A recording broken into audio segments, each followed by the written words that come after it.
Murder mysteries के बारे में कई ट्रू क्राइम डॉक्यूमेंट्रीज बनी हैं। इन डॉक्यूमेंट्रीज में हमने देखा है कि किस तरह कई बार कोई ओपन एंड शट टाइप का लगने वाला केस भी सालों साल तक सॉल्व नहीं हो पाता है। वजह कई होती हैं। कई बार पुलिस लापरवाह होती है तो कई बार खुद कातिल इतना शातिर होता है कि वो अपने पीछे कोई सबूत, कोई गवाह छोड़कर नहीं ही जाता है। ऐसे केस सालों साल चलते हैं और फिर फाइलों में बंद हो जाते हैं। कोई शख्स किसी दूसरे शख्स को तो कभी कई लोगों को जान से मार डालता है और वो कभी पकड़ा भी नहीं जाता। अपनी जिंदगी आराम से जीता है और आराम से समाज के बीच रहता है। ऐसा ही एक केस मैं आपके लिए आज लेकर आई हूँ, जहाँ एक साथ 4 कत्ल हुए, भयानक तरीके से हुए। कातिल अपने पीछे कई सबूत, कई डीएनए, कई सुराग छोड़ गया, लेकिन वो केस आज तक नहीं सुलझ पाया। क्या था ये केस और क्यों इसे जापान की आज तक की सबसे बड़ी मर्डर मिस्ट्री कहा जाता है, आज इसी के बारे में आपको बताऊंगी। जापान का टोक्यो शहर, यहाँ पर इलाका है सेटागया, शांत और खुशहाल इलाका। यहाँ लोगों की काफी चहल पहल थी। कई घर हुआ करते थे तो अच्छी खासी भीड़ भी थी। लेकिन टोक्यो प्रशासन ने सेटागया के इस इलाके की किस्मत लिख दी थी। दरअसल यहाँ एक पार्क हुआ करता था, सोशिगाया पार्क। तो इसी सोशिगाया पार्क को बड़ा करने के लिए, एक्सपैंड करने के लिए टोक्यो प्रशासन के पास प्लानिंग थी। इसलिए टोक्यो प्रशासन ने लोगों से उनकी जमीनें खरीदनी शुरू की और बच्चों और लोगों से भरा ये इलाका धीरे धीरे खाली होने लगा। हाल ये था कि साल 2000 आते आते यहाँ केवल 4 घर बचे थे, जिनमें से एक में मियाजावा परिवार रहता था। ये परिवार यहाँ 1991 में आया था और उसने एक तरह से अपने सामने ये सारे चेंजेस देखे थे। अपने कई पड़ोसियों को शिफ्ट होते देखा था, एक अच्छे भरे इलाके को खाली होते देखा था। साल 2000 में इस परिवार में कुल 4 लोग रहा करते थे। मिकियो मियाजावा, उनकी पत्नी यासुको, बेटी नीना जो 8 साल की थी और बेटा रेई जिसकी उम्र 6 साल थी। मियाजावा के चुनिंदा पड़ोसियों में एक यासुका की माँ भी थी। अब ये दोनों ही घर इतने आसपास हुआ करते थे कि किसी एक घर में होने वाली हलचल दूसरे घर में सुनाई देती थी। इसलिए मियाजावा परिवार ने घर को साउंड प्रूफ करवा दिया। हालांकि इसका फायदा हुआ नहीं, क्योंकि बाकी सभी पड़ोसियों की तरह ये दोनों परिवार भी कहीं और शिफ्ट होने का प्लान करने लगे थे। उन्होंने भी अपनी जमीन प्रशासन को बेच दी थी, लेकिन मियाजावा परिवार कभी भी वो इलाका नहीं छोड़ पाया और मियाजावा परिवार हमेशा के लिए सेटागया में रह गया। या कह लीजिए कि आज भी सेटागया का नाम आता है तो मियाजावा परिवार की याद अपने आप ही आ जाती है। दरअसल साल 2000 बस खत्म ही होने वाला था। दिसंबर का महीना चल रहा था, या कह लीजिए कि वो भी बस खत्म ही हो गया था कि इससे पहले सेटागया के इस शांत इलाके में ऐसा कुछ हुआ जिसने इस शहर की शांति को हमेशा के लिए तोड़ दिया और इसका नाम इतिहास के पन्नों में दर्ज कर दिया। 31 दिसंबर सुबह 10 बजे करीब मियाजावा परिवार के घर में सन्नाटा था। यासुको की माँ, जो मैंने बताया कि पास ही में रहती थी, तो वो कई बार घर के लैंडलाइन पर फोन कर चुकी थी, लेकिन काफी देर तक जब किसी ने जवाब नहीं दिया तो उन्होंने घर जाने का सोचा। उन्हें अपने बच्चों की चिंता होने लगी थी। तो यासुको की माँ जैसे ही मियाजावा परिवार के घर पहुंची तो उन्होंने देखा कि घर का दरवाजा लॉक ही नहीं था। दरवाजा खोला तो कुछ ऐसा देखा जिससे उनके रोंगटे खड़े हो गए। घर में चारों तरफ खून ही खून था। मिकियो मियाजावा का शरीर सीढ़ियों पर पड़ा था। उन्होंने बेटी और नाती नातिन को ढूंढना शुरू किया तो एक एक कर सबकी लाश मिलती चली गई। 4 लोगों के इस परिवार में कोई भी जिंदा नहीं बचा था। मिकियो जहां सीढ़ियों पर पड़ा था तो यासुको और नीना की बॉडी 2nd फ्लोर पर थी। नहीं, रेई की लाश उसके बिस्तर पर पड़ी थी। तुरंत पुलिस को बुलाया गया।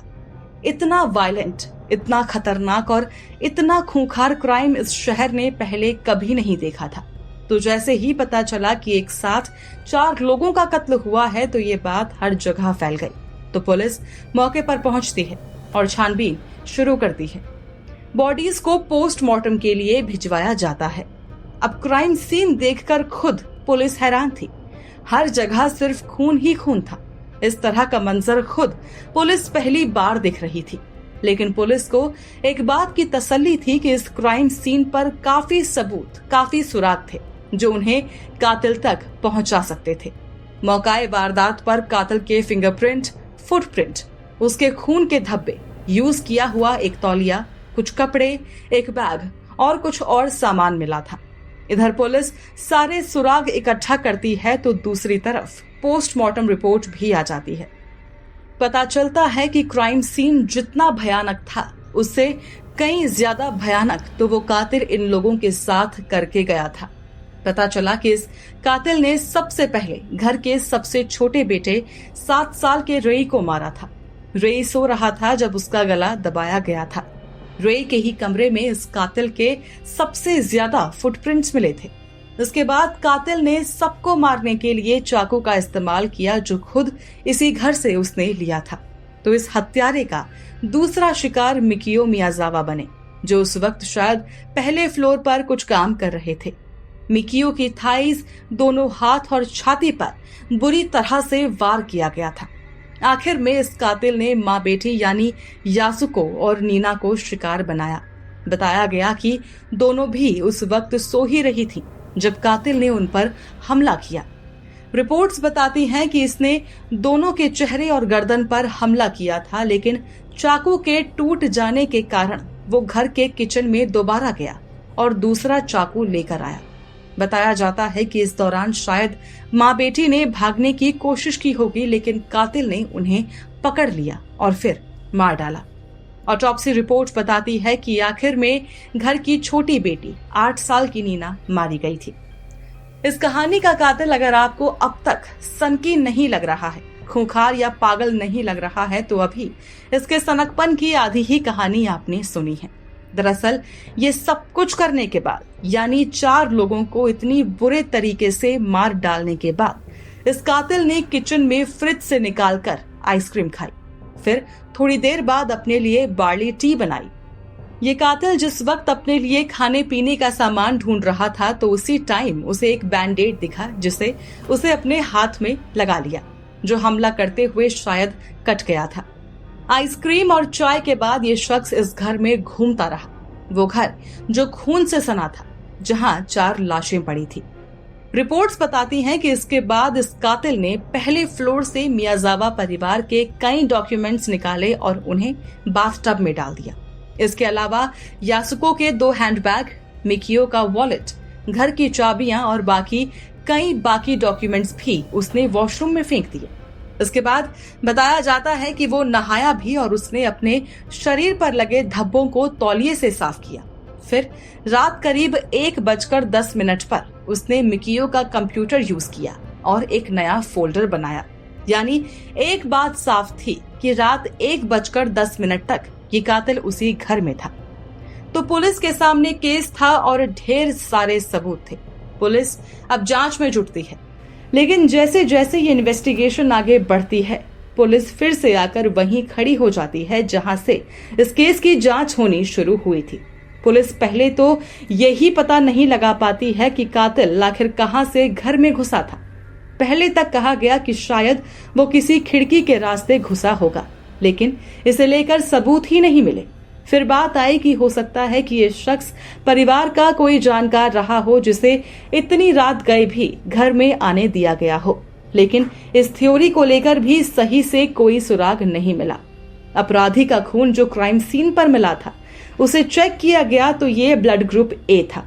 5 मिलियन से ज्यादा लोग इस ग्रुप के निकले। फिर डीएनए जो मिला था उसका भी टेस्ट हुआ, लेकिन वहां भी पुलिस के हाथ खाली रहे। हालांकि 2005 में डीएनए टेस्टिंग के जरिए ही एक दिलचस्प बात सामने आई कि अपराधी की मां पॉसिबली दक्षिणी यूरोप यानी सदर्न यूरोप से हो सकती है और उसके पिता ईस्ट एशिया के रहने वाले हो सकते हैं, यानी जापानी, कोरियाई और चीनी कोई भी हो सकते हैं। ये बात सामने आने के बाद जापान की पुलिस ने साउथ कोरिया से मदद मांगी थी। लेकिन साउथ कोरिया ने इस केस को लेकर किसी भी तरह से मदद करने से साफ इनकार कर दिया। तो पुलिस के सामने जितने फैक्ट्स आते जा रहे थे, जितने सबूत आते जा रहे थे, वो केस को और ज्यादा कंफ्यूजिंग बनाते जा रहे थे। आसपास के इलाकों में लगे सीसीटीवी कैमरों की फुटेज भी चेक की गई, लेकिन कोई खास सफलता यहाँ भी नहीं मिली। यहाँ तक कि क्राइम सीन पर हत्यारे के जूतों के निशान काफी अलग तरह के थे। ये एक ऐसा साइज था जिसे जूते बनाने वाली कंपनी केवल साउथ कोरिया में बेचती थी। ये दूसरी बार था जब इस केस में साउथ कोरिया के तार इस केस से जुड़ रहे थे, लेकिन इससे भी कोई फायदा नहीं हुआ क्योंकि साउथ कोरिया पहले ही मदद देने से इनकार कर चुका था। इसके बाद जो सामान पुलिस को मौकाए वारदात से मिला था, यानी कातिल के कपड़ों से लेकर बैग, जैकेट, हैट, सब कुछ, इनके जरिए कातिल का एक हुलिया तैयार करने की कोशिश की गई, जिसे पूरे जापान में दिखाया गया, लेकिन वहां से भी कोई मदद, कोई लीड नहीं मिली। हैरत की बात यह भी थी कि किसी भी शख्स ने ना तो इस कातिल को घर में घुसते हुए देखा था और ना ही घर से निकलने के बाद। जांच के दौरान कुल 2 गवाह इस केस में सामने आई थी, लेकिन दोनों के ही बयान पुलिस ने खारिज कर दिए थे क्योंकि दोनों के बयानों में एक भी बार कातिल के हुलिये जैसा कोई जिक्र ही नहीं था। इन सब के साथ साथ पुलिस इन हत्याओं का मोटिव भी तलाशने की कोशिश कर रही थी कि आखिर क्या वजह रही होगी कि किसी ने पूरे परिवार को ही मौत के घाट उतार दिया। पहला मोटिव चोरी डकैती हो सकता था। पुलिस को शुरुआत में पता चला कि इस कातिल ने घर से 150,000 येन चुराए थे, लेकिन ये कोई बहुत बड़ी कीमत नहीं थी जिसके लिए वो पूरे परिवार को मार डाले। और तो और घर में कई हजार येन और पड़े थे। जिस कातिल ने कत्ल करने के बाद घर में खाना खाया, नहाया, तो क्या उसके पास तसल्ली से घर में पैसे तलाशने का टाइम नहीं रहा होगा? अगर वो वाकई केवल पैसों के लिए आया था तो भला कातिल बाकी पैसे और घर में रखा बाकी कीमती सामान कैसे नहीं ले गया? और महज चोरी करने से आया शख्स इतनी बुरे तरीके से सभी को क्यों ही मारेगा? दूसरा मोटिव था दुश्मनी या बदला। रेई जो सबसे छोटा था, उसके अलावा सभी को इस कातिल ने बेरहमी से मारा था, खासकर नीना और यासुका को। तो क्या हो सकता है कि इन दोनों या मिकियो से उसकी किसी तरह की दुश्मनी रही हो और कत्ल कर उसने अपना बदला पूरा किया हो? रिवेंज यानी बदले को ही पॉसिबल मोटिव बताते हुए जापानीज पुलिस ने शुरुआत में एक थ्योरी दी थी। दरअसल मियाजावा परिवार जहां रहा करता था उसके ठीक पीछे एक पार्क था और यहाँ स्केटर्स आया करते थे। वो स्केटिंग करते, खेलते और कभी कभी हल्ला करते थे। इसी हल्ले के कारण मिकियो की कई बार इन स्केटर से लड़ाई भी हुई थी, लेकिन पुलिस की ये थ्योरी भी प्रूफ करने के लिए ठीक नहीं थी। यानी पुलिस के पास कभी उतने सबूत ही नहीं आ पाए कि स्केटर्स पर सारा शक चला जाए। हालांकि कुछ लोग मानते हैं कि मकसद चाहे जो रहा हो, कातिल ने जानबूझकर क्राइम सीन पर हर एक चीज छोड़ी थी जिससे पुलिस को सिर्फ और सिर्फ कंफ्यूज किया जा सके। हो सकता है कि जो 2 मोटिव बताए जा रहे हैं, जिनके बारे में कॉन्स्पिरेसी थ्योरी सामने आ रही हैं, असल में सच्चाई इससे कोसों दूर हो। दुनिया भर में मियाजावा परिवार के कत्ल के पीछे कई कारण बताए गए, कई थ्योरी सामने आई, लेकिन जापान की ही अगर बात करें तो यहाँ के ज्यादातर लोग मानते हैं कि ये जो भी शख्स था कोई कोरियन ही था, यानी ये जापान का तो बिल्कुल नहीं था। बाकी कुछ लोग ऐसे हैं जिन्हें लगता है कि कातिल मेंटली इल रहा होगा, यानी उसे कोई मानसिक परेशानी रही होगी और यही वजह है कि उसने इतना वायलेंट क्राइम कमिट किया। ये मामला इतना बड़ा और भयानक था कि शुरू से ही इस केस में एक साथ बहुत बड़ी पुलिस फोर्स काम कर रही थी। बताया जाता है कि साल 2000 यानी जब ये वारदात हुई तब से लेकर अब तक करीब 2,80,000 पुलिस ऑफिसर्स इस केस पर काम कर चुके हैं। लेकिन इतनी बड़ी तादाद में पुलिस फोर्स के काम करने के बावजूद ये केस आज तक एक रहस्य, एक पहेली बना हुआ है। पुलिस ने इस केस में कातिल के बारे में पुख्ता जानकारी देने वाले के लिए इनाम तक की घोषणा की हुई है। ये इनाम 20 मिलियन येन है और ये केस आज भी ओपन है। तो मियाजावा परिवार को न्याय कब मिलेगा ये कहना मुश्किल है। डीएनए और साइंटिफिक तरीकों से नए सिरे से सारे सबूतों की जांच हो रही है, लेकिन ये रास्ता शायद अभी काफी लंबा है। लेकिन न्याय की उम्मीद आज भी जिंदा है। तो आप इस केस को लेकर क्या कहेंगे और आपकी कॉन्स्पिरेसी थ्योरी क्या कुछ कहती है? जरूर शेयर कीजिए हमसे अपने व्यूज अपने कमेंट्स के थ्रू, और सब्सक्राइब करना बिल्कुल न भूलें हमारा चैनल डार्क टेल्स, जहां हम आए दिन आपके लिए लेकर आते हैं कुछ खास तो कुछ बेहद खौफनाक क्राइम स्टोरीज।